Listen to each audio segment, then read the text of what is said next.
Hello learners, welcome back to an academy. Let's crack CLAT PG. This is Manjari Singh, your CLAT PG educator. आज हम discuss करने वाले हैं एक बहुत ही इम्पोर्टेंट टॉपिक पर। वो टॉपिक काफी सारे स्टूडेंट्स के मन में अक्सर चलता रहता है कि कैसे हम एलएलएम और जुडिशरी की प्रिपरेशन को साथ में करें।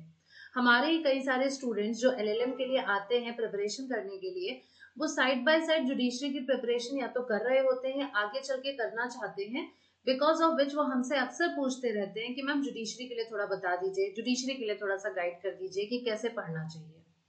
तो उसी के लिए मुझे लगा कि इस टॉपिक पे बात करना बहुत जरूरी है, क्योंकि जितने भी हमारे लॉ एस्पिरेंट्स हैं मैक्सिमम उसमें से ऐसे होते हैं जो जुडिशरी का एग्जाम जरूर देते हैं।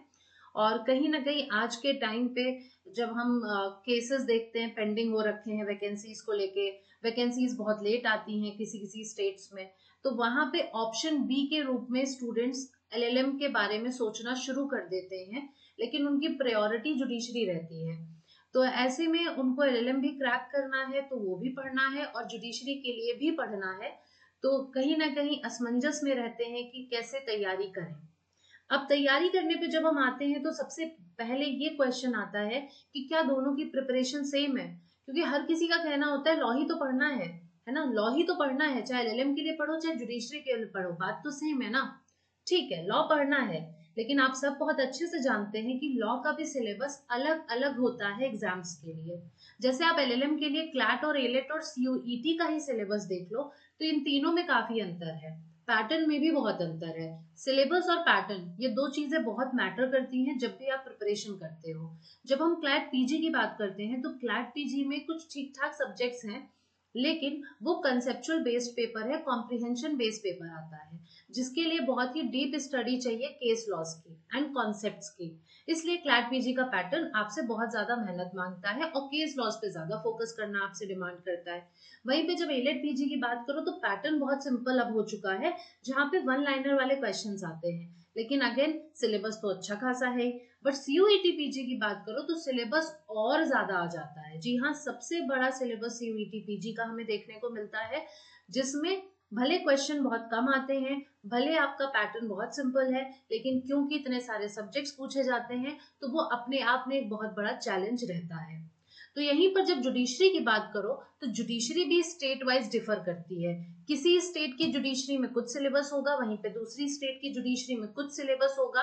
तो यहाँ पे लॉ पढ़ लो, सब एक जैसा ही तो आता है, ये कहना बहुत सिंपल है, लेकिन आप एक उस बच्चे से पूछिए जो एलएलएम और जुडिशरी दोनों के बीच में फंसा हुआ है, क्योंकि जी हाँ, तैयारी सेम नहीं है। लेकिन क्या इम्पॉसिबल है?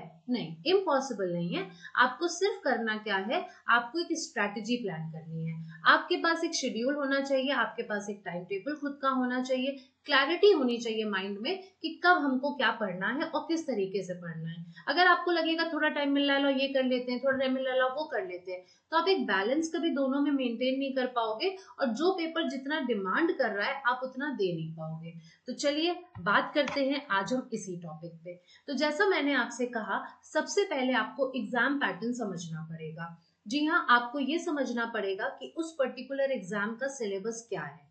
अब चाहे वो एलएलएम की मैं बात करूं चाहे मैं जुडिशरी की बात करूं, एलएलएम में जैसे CLAT PG, AILET PG, CUET PG most prominent exams है इस टाइम पे जो कंट्री में लीड कर रहे हैं। लेकिन इसके अलावा भी और भी बहुत सारे पेपर्स होते हैं जो यूनिवर्सिटी खुद कंडक्ट करवाती है या कॉलेजेस खुद कंडक्ट कराते हैं।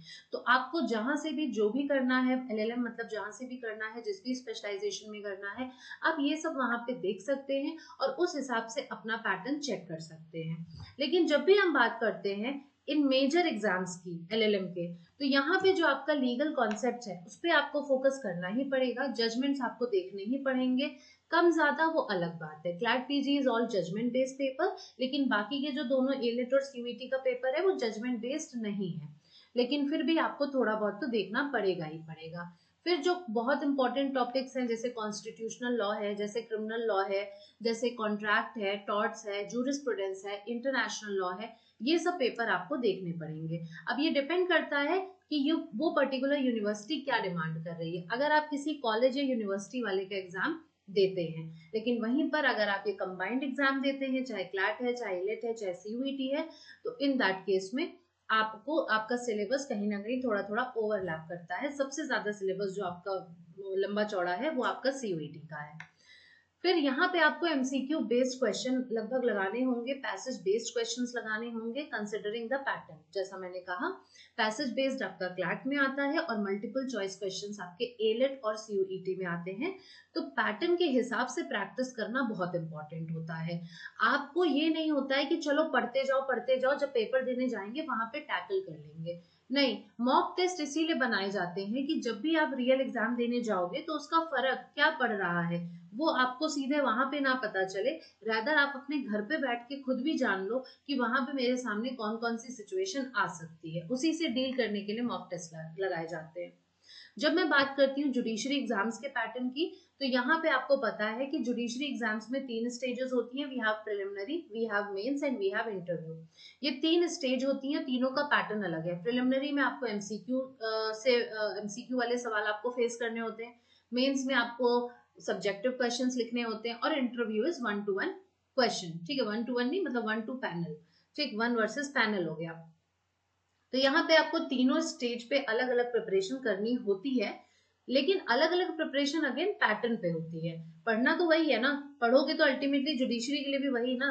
बस हाँ, थोड़ा सा ध्यान देना होता है कि प्रीलिम्स में ये सवाल पूछे जा सकते हैं, मेंस में इससे हो सकता है ना पूछा जाए। जो सब्जेक्टिव ज्यादा लिखने के लिए कंटेंट होगा मेंस में उस पर क्वेश्चन पूछा जाएगा, और इंटरव्यू पे थोड़ा सा आपसे इंटेलेक्चुअल हो गया चीजें, कंसेप्चुअल चीजें हैं, वो सारा पूछा जाता है, जहाँ पे आपका जनरल नॉलेज एक तरह से टेस्ट किया जाता है।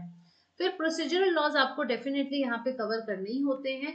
अब आज की डेट में अगर मैं बात करूं तो नए क्रिमिनल लॉज आप करोगे, ठीक है, जहां तक हर जुडिशरी में यही हो रहा होगा। और सब्सटैंटिव लॉज की बात करो तो भी वही आपका मतलब सीपीसी है तो यहाँ पे आ जाएगा।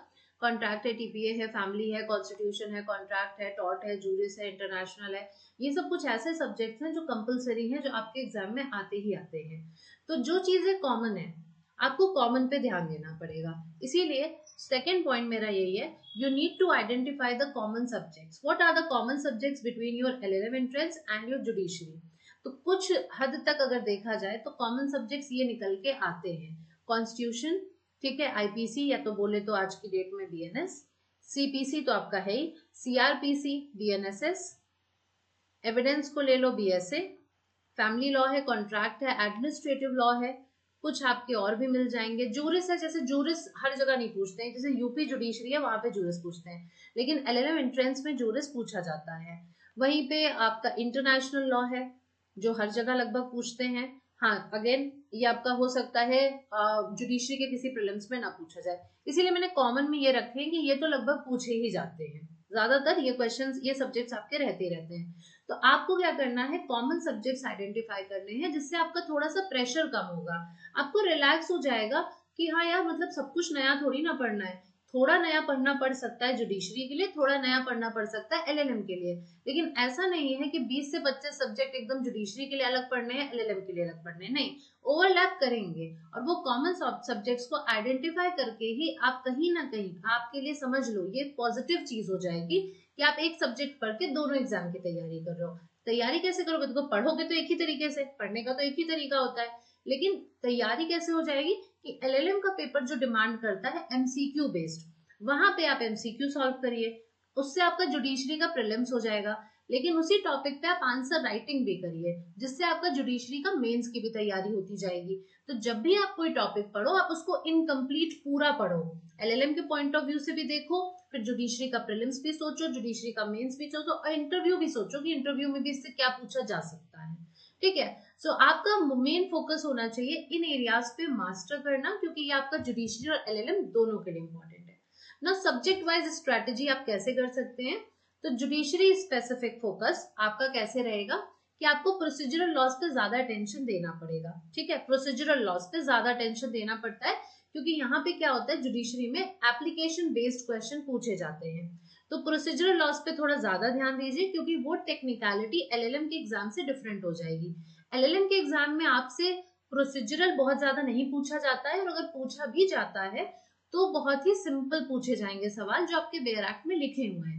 लेकिन वहीं पे जब जुडिशरी की बात करो तो जुडिशरी में थोड़ा सा ज्यादा टेक्निकल हो जाता है, कॉन्सेप्चुअल हो जाता है जो आपसे पूछा जाएगा। अब जैसे सीपीसी है, सीपीसी एलएलएम के किसी एंट्रेंस में नहीं आता है, मैक्सिमम जहां तक मुझे पता है। कोई स्पेसिफिक अलग से पूछ रहा हो तो अलग बात है, बट ना तो एलेट में आता है, ना ही क्लैट में आता है, ना सीयूईटी में आता है, लेकिन जुडिशरी में आता है। जुडिशरी में सीपीसी का बहुत इंपॉर्टेंट रोल है। तो वैसा थोड़ी ना कि आप सीपीसी स्किप कर दोगे, सीपीसी तो आपको करना ही पड़ेगा। वहीं पे आपको स्टेट स्पेसिफिक लॉज, ये अलग से मेहनत करनी पड़ेगी। क्यों? क्योंकि एलएलएम में आपका कोई स्टेट स्पेसिफिक लॉ नहीं आता है। इवन अगर आप जुडिशरी एस्पिरेंट भी हो तो आप कई स्टेट्स के लिए एक टाइम पे प्रिपरेशन कर रहे होंगे, तो ऐसा नहीं होगा कि आप एक ही प्रिपरेशन से सारे स्टेट का जुडिशरी निकाल लोगे।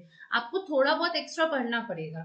जब आप यूपी का दोगे तो यूपी के लोकल लॉज करने पड़ेंगे, जब आप एमपी करोगे तो वहां का देखना आपको पड़ेगा। तो लोकल लॉज भी आपको पढ़ने पड़ते हैं और सिलेबस में भी थोड़ा सा कम ज्यादा होता रहता है हर जगह। फिर आपको जुडिशरी के पॉइंट ऑफ व्यू से सेक्शन थोड़े ज्यादा मेमोराइज करने पड़ेंगे और उनके एप्लीकेशन, जैसा कि मैंने कहा, उस पर ज्यादा ध्यान देना पड़ेगा। क्योंकि provision bare act is very important when it comes to judiciary. LLM में भी हो गई है इंपॉर्टेंट, लेकिन एलएलएम वाले फिर भी थोड़ा सा कॉन्सेप्ट पे ध्यान देते हैं। अब जुडिशरी का कॉन्सेप्चुअल पे ध्यान की अगर हम बात करें तो वो आपसे मेंस में कॉन्सेप्ट पूछ रहे हैं, तो कहीं ना कहीं वो एक बेसिक जो प्रीलिम्स होता है ना, कि आपका एक बेसिक नॉलेज चेक करने के लिए, तो वो बेयर एक्ट बेस्ड रहता है। तो आपको यहाँ पे प्रोविजंस को कहीं ना कहीं मेमोराइज बहुत करना पड़ेगा।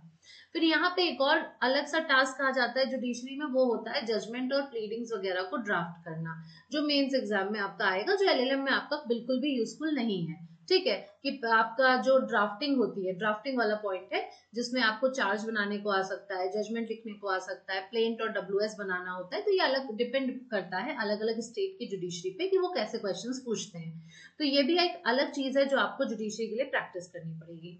Now when we talk about LLM, तो एलएलएम में क्या होगा कि आपको लीगल रीजनिंग पे एम्फसाइज करना पड़ेगा, केस लॉज का इंटरप्रिटेशन करना पड़ेगा। नाउ दिस इज समथिंग जो आपका जुडिशरी में काम नहीं आएगा। ठीक है, यहाँ पे क्या है कि केस लॉज को इतना डेप्थ में पढ़ना है। जुडिशरी में जब हम केस लॉज की बात करते हैं तो जुडिशरी बस आपसे इतना एक्सपेक्ट करता है कि इस केस में क्या हेल्ड हुआ था, किस टॉपिक पर ये है, आपको इतना पता होना चाहिए।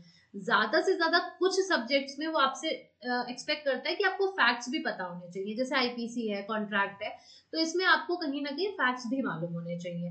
बट जब हम एलएलएम की बात करते हैं तो एलएलएम में पूरा डिटेल्ड इंटरप्रिटेशन हम लोग केस लॉज का देखते हैं। जब क्लैट की स्पेसिफिकली बात करो कि भाई पूरा केस क्या था, फैक्ट्स क्या थे, फिर प्लेंटिफ ने क्या कहा, फिर डिफेंडेंट ने क्या कहा, उसके बाद फिर हमारा जजमेंट जो आया उसके पीछे का रेशियो क्या था, ये सारी चीजें हम पढ़ते हैं। तो कहीं ना कहीं लीगल रीजनिंग पे बहुत फोकस किया जाता है। अब दूसरा लैंडमार्क जजमेंट्स, तो लैंडमार्क जजमेंट्स तो हम लोग एलएलएम के लिए भी पढ़ते हैं और जुडिशरी के लिए भी पढ़ते हैं, नो डाउट। लेकिन लैंडमार्क जजमेंट में फिर वही डिफरेंस आ जाएगा कि जुडिशरी में आप इतना डिटेल में नहीं पढ़ोगे, लेकिन एलएलएम में आपको थोड़ा सा डिटेल में जाना पड़ेगा।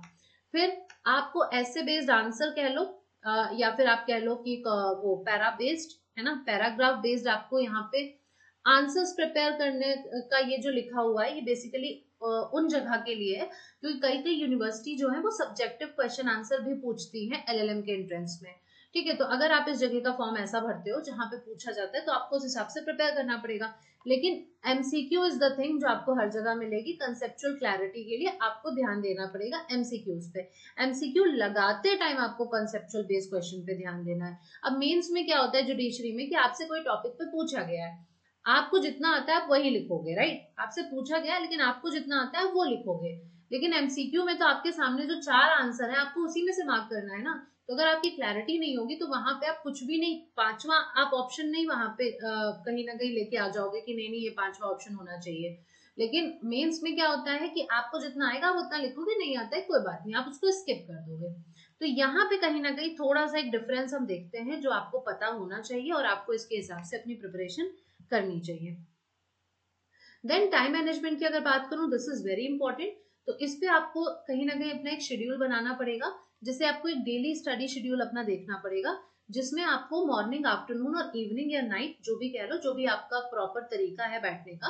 लेकिन हमेशा मैं कहती हूँ कि आपको टुकड़ों में बैठना चाहिए जब आप प्रिपरेशन करते हो। आप लगातार मत बैठिए, लगातार बैठने पे आप बहुत एग्जॉस्टिव हो जाते हो और कहीं ना कहीं हम रिटेन बहुत ज्यादा नहीं कर पाते हैं। तो आप मॉर्निंग, आफ्टरनून और इवनिंग या नाइट जो भी आपको सूट करे, आप उस हिसाब से 3 सिटिंग करिए। मॉर्निंग में जैसे आपने सिर्फ जुडिशरी के सब्जेक्ट्स पे फोकस कर लिया जिसमें आपको बहुत ज्यादा मेमोराइज करना है, चीजें याद करनी है, ठीक, और जो स्पेसिफिकली जुडिशरी के लिए है, जो एलएलएम में आपको काम नहीं आएगा।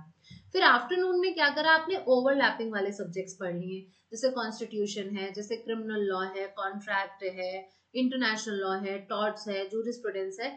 तो आप ऐसे सब्जेक्ट्स पढ़ लो जो ओवरलैप कर रहे हैं, और फिर इवनिंग में आप पर्टिकुलरली फोकस करो एलएलएम पे। तो ऐसे क्या होगा कि 24 घंटे में आपने दोनों पेपर पे ध्यान दिया। आपको ये नहीं लगेगा कि यार आज तो मैंने जुडिशरी का कुछ नहीं किया, आज तो मैंने एलएलएम का नहीं किया, ऐसा नहीं लगेगा। तो आप इवनिंग के टाइम पे थर्ड सेटिंग में क्या करिए, आप एलएलएम स्पेसिफिक एरियाज पढ़िए और उसी को प्रैक्टिस करिए। जजमेंट्स आप पढ़िए, आप लीगल प्रिंसिपल्स, कॉन्सेप्ट्स अपने ज्यादा क्लियर करिए, डीप में टॉपिक्स को पढ़िए और क्वेश्चन प्रैक्टिस करिए, दैट इज वेरी इंपॉर्टेंट।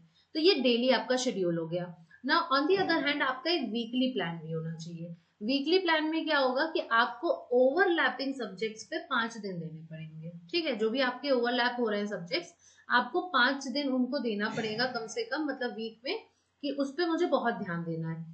एक दिन आप रखिए सिर्फ और सिर्फ जुडिशरी एक्सक्लूसिव टॉपिक्स के लिए, जैसे कि ड्राफ्टिंग हो गया, लोकल लॉज हो गया। ये मैं बता रही हूँ कि आप ऐसे भी कर सकते हो, आप ऐसे भी कर सकते हो, आप डेली शेड्यूल में 3-3 कर सकते हो, और या फिर क्या कर सकते हो, आप डिवाइड कर लो कि 7 दिन होते हैं, तो 7 दिन में एक दिन मैंने क्या करा, सिर्फ जुडिशरी वाले को दे दिया, है ना, जैसे ड्राफ्टिंग और लोकल लॉज।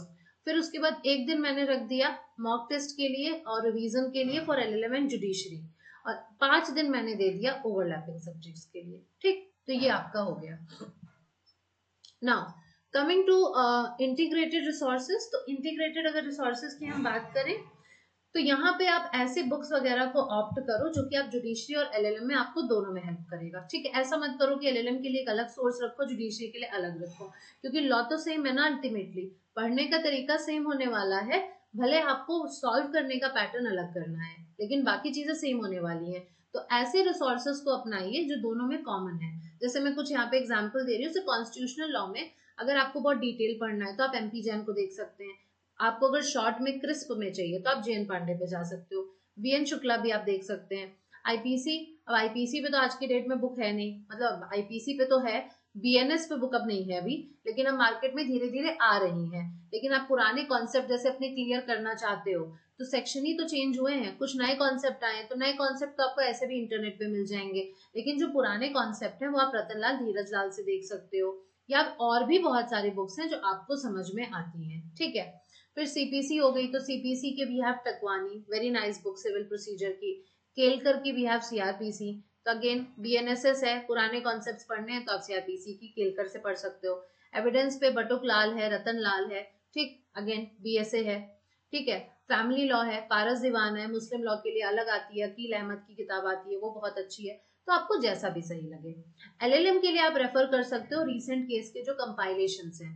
अब वो कंपाइलेशंस आपको मार्केट में भी कभी कभार मिल जाएंगे, इनफैक्ट जुडिशरी के लिए कुछ कंपाइलेशंस आते हैं, आप उनको देख सकते हो, परीक्षा मंथन वगैरह की किताबें आती हैं।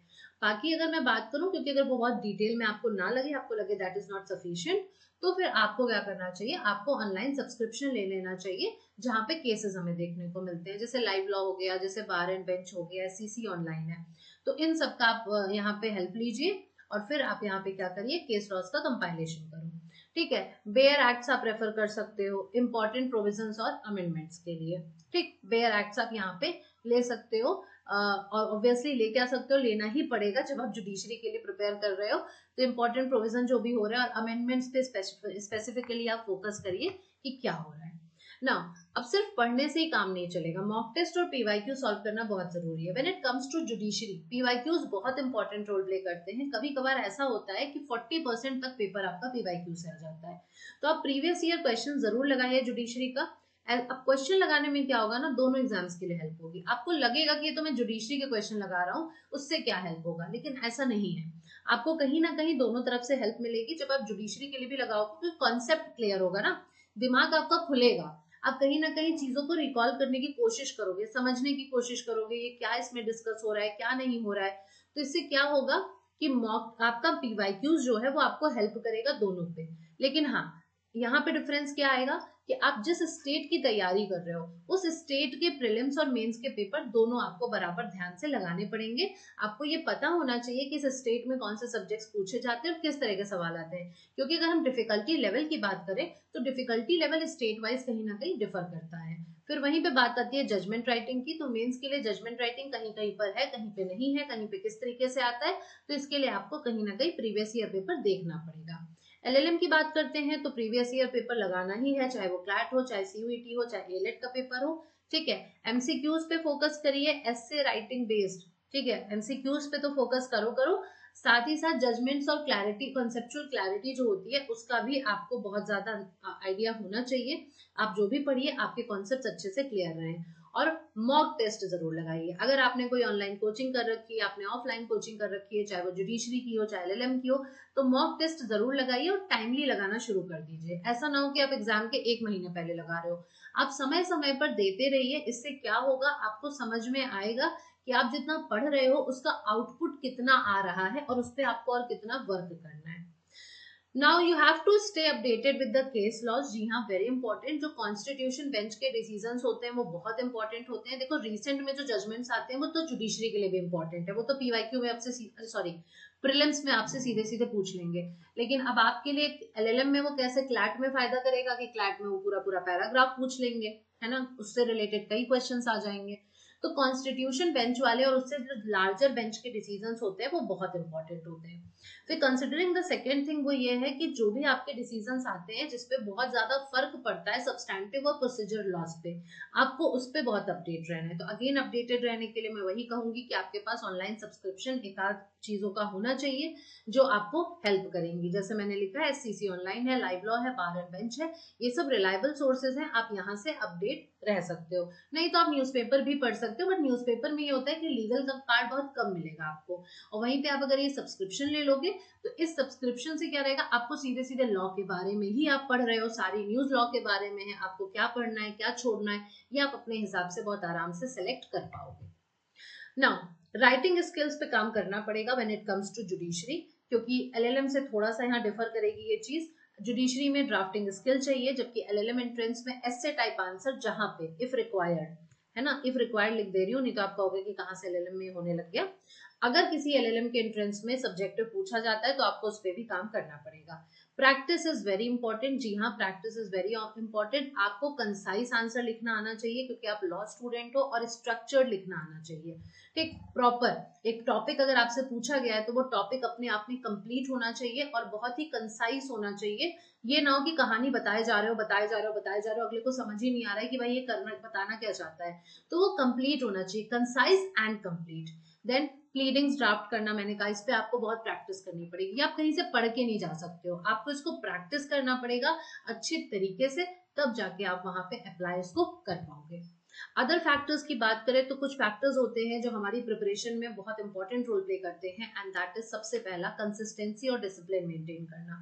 ठीक है, रियलिस्टिक डेली गोल्स आप सेट करिए। ठीक है, ऐसा ना हो कि आप इतने गोल्स बना लीजिए कि आप उसको डेली बेसिस पे अचीव नहीं कर पाते हैं और उसके बाद आपको डिप्रेशन होगा, फ्रस्ट्रेशन होगा, बर्नआउट होगा। तो ये सब अवॉइड करने के लिए आप ऐसे गोल्स बनाइए, छोटे छोटे गोल्स जो आप अचीव कर पाओ। Then you can also apply use this pomodoro technique. ठीक है, जो आपकी होती है सिंपली 25 मिनट पढ़िए, 5 मिनट का ब्रेक ले लीजिए, जिससे कि आपका फोकस बना रहेगा। 25 मिनट आपने जो पढ़ा, 5 मिनट आपने थोड़ा सा वॉन्डर किया, तो वो 25 मिनट का आपको याद रहेगा। लगातार बैठोगे, काफी देर तक बैठोगे तो अपना फोकस कहीं ना कहीं लूज कर दोगे। रिवीजन एंड सेल्फ असेसमेंट बहुत इंपॉर्टेंट है। जितना भी पढ़ते रहिए उसके नोट्स बनाते रहिए कि जब आपको बार बार रिवाइज करना हो तो फिर से पूरा स्टार्टिंग से एंड तक ना पढ़ना पड़े, बल्कि आप अपने नोट से रिवाइज कर पाओ। और केस लॉस का स्पेसिफिकली नोट्स जरूर बनाइए जब बात आती है एलएलएम की, क्योंकि एलएलएम में आप भले डिटेल में पढ़ने वाले हो लेकिन हर बार तो डिटेल में रिवाइज नहीं करोगे ना कहीं आपको शॉर्ट में पढ़ना पड़ेगा। तो इसीलिए बहुत इंपॉर्टेंट है कि आप नोट्स जरूर बनाएं क्विक रिवीजन के लिए। जैसा कि मैंने कहा, मॉक टेस्ट अटेम्प्ट जरूर करिए, टाइमली अटेम्प्ट करिए, जिससे कि लेट में आपको एनालाइज ना हो कि मैं कहाँ पे स्टैंड करता हूँ या करती हूँ। तो अपनी प्रोग्रेस को ट्रैक करने के लिए this is very important, mock test are very important. And seek guidance. आप कभी भी परेशान हो, आपको कहीं पे भी प्रॉब्लम है तो डू हैव अ मेंटोर। ठीक है, आपके पास एक मेंटोर होना चाहिए। वो वाला एटीट्यूड मत रखिए कि मुझे तो सब आता है, मुझे तो सब पता है, मुझे तो लाइफ में सारे एक्सपीरियंसेस हैं, मुझे किसी की गाइडेंस की जरूरत नहीं है। थोड़ा सा अपने को डाउन टू अर्थ रखिए, ठीक है, और हमेशा अपने से बड़े लोगों की गाइडेंस लीजिए, अपने से ज्यादा जानने वालों की गाइडेंस लीजिए, जिनको ज्यादा अनुभव है, ज्यादा पता है। जहां पर भी आप परेशान होते हैं, डेफिनेटली आपके जो सीनियर्स हैं, आपके जो पेरेंट्स हैं, आपको हेल्प करेंगे ही करेंगे, और उनसे हर बार आपको कुछ ना कुछ सीखने को मिलेगा। तो व्हेन यू आर स्टक, तो आप लोगों से बात करिए, उसमें हेजिटेट मत करिए, शर्म आपको नहीं आनी चाहिए किसी से भी कुछ पूछने में। आपको डेफिनेटली कुछ ना कुछ उनसे मिलेगा ही सीखने को। सो ये हो गया, ये पूरा वीडियो आज का हो गया, जो मैंने आपको बता दिया कि आप एलएलएम और जुडिशरी की प्रिपरेशन साथ में कैसे कर सकते हो। आई होप ये आपको हेल्प कर रहा होगा, ठीक है, आपने देखा होगा तो थोड़ी थोड़ी चीजें आपको समझ में आ रही होंगी, और आप इसको अप्लाई करोगे तो आपके लिए बहुत ज्यादा यूजफुल होगी। साथ ही साथ अगर आप क्लैट और एलेट पीजी 2026 की प्रिपरेशन हमारे साथ करना चाहते हैं, तो हमारा बैच ज्वाइन कर सकते हैं, हमारे साथ आप अनअकैडमी पे जुड़ सकते हैं। करना यह है कि आपको एमसिंग कोड ये आपको जरूर डालना है, ठीक है, for enrolling in our batch. CUET PG LLM की भी तैयारी करना चाहते हो तो भी आप ये वाला कोड यूज करके हमारा बैच ज्वाइन कर सकते हो। जो भी यहाँ पे प्रिवेल कर रहा होगा, डिस्काउंट ऑफर चल रहा होगा, वो ऑफर आपको डेफिनेटली आपकी क्लासेस, आपके बैच पे मिल जाएगा। प्लस प्रोग्राम की हमारी खासियत ये होती है कि हम डेली लाइव क्लासेस करवाते हैं, हम मॉक टेस्ट तो करवाते हैं, लेकिन साथ ही साथ हम डेली बेसिस पर क्विजेस भी करवाते हैं, और स्ट्रक्चर्ड कोर्स फॉलो होता है हमारे यहाँ। इन क्लास PDF हम आपको प्रोवाइड करते हैं, और आपके डाउट सॉल्विंग सेशंस जो होते हैं वो क्लास में ही होते हैं। आप तो चाहें तो आप कमेंट्स में पूछ सकते हैं। इनफैक्ट आपके पास वॉइस वाला भी फैसिलिटी अवेलेबल होती है, जिसमें आप हमसे डायरेक्टली पूछ सकते हो वॉइस नोट ऑन करके कि आपको क्या प्रॉब्लम हो रही है। तो ये सारी फैसिलिटीज आपको हमारे प्लस प्रोग्राम में मिलती हैं। और टेलीग्राम चैनल ये रहा, अगर मेरा ज्वाइन नहीं किया है अपने टेलीग्राम चैनल तो ये ज्वाइन कर लीजिए। इस पे सारी अपडेट्स आपको मिलती रहेंगी, जो भी YT से रिलेटेड वीडियोस आनी है, लाइव सेशन है, उन सब की यहाँ पे डिटेल्स मिलती हैं। और अगर आप CUET और क्लैट और एलेट यानी किसी भी LLM एंट्रेंस की तैयारी कर रहे हैं, तो मेक श्योर आप हमारे साथ जरूर जुड़ें इस चैनल पर, क्योंकि आपको सारी अपडेट्स इस पे मिलेंगी। और अनअकैडमी के प्लेटफॉर्म पे फ्री क्लासेस भी मेरी चलती हैं, जिसका नोटिफिकेशन आपको इस चैनल पे मिलता है। सो मेक श्योर कि जरूर ज्वाइन कर लें। और आई होप आपको वीडियो पसंद आया होगा, तो अपने लाइक जरूर करिएगा, अपने फ्रेंड्स के साथ शेयर करना मत भूलिएगा, जो भी जुडिशरी या LLM की प्रिपरेशन कर रहे हैं। और चैनल को सब्सक्राइब नहीं किया है तो सब्सक्राइब जरूर कर दीजिएगा। मिलते हैं और यूजफुल वीडियोस के साथ नेक्स्ट सेशन में। तब तक के लिए बाय बाय, टेक केयर।